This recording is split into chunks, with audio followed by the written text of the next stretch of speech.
Most people think manipulation starts with lies or some grand master plan. But that's usually not how manipulation begins.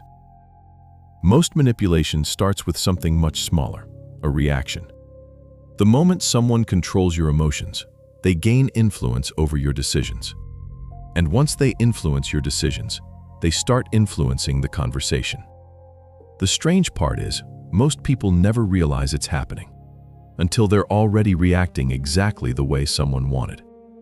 And in the next few minutes, I'll show you why manipulators need your reactions and why staying calm changes everything.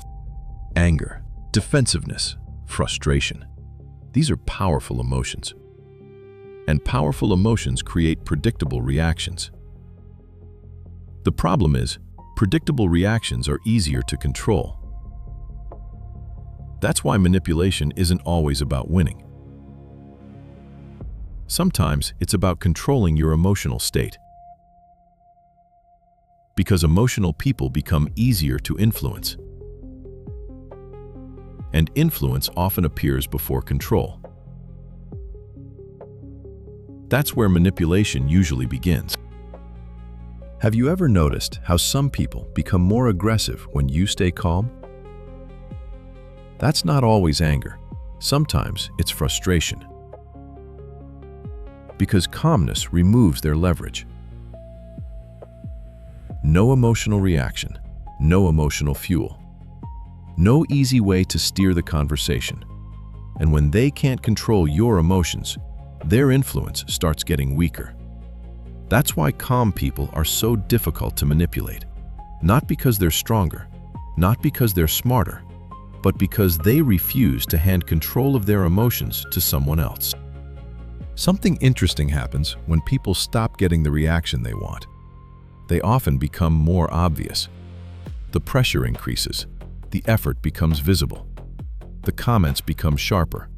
The frustration becomes harder to hide. Because without emotional control, they have to work harder. And the harder they push, the more they reveal themselves.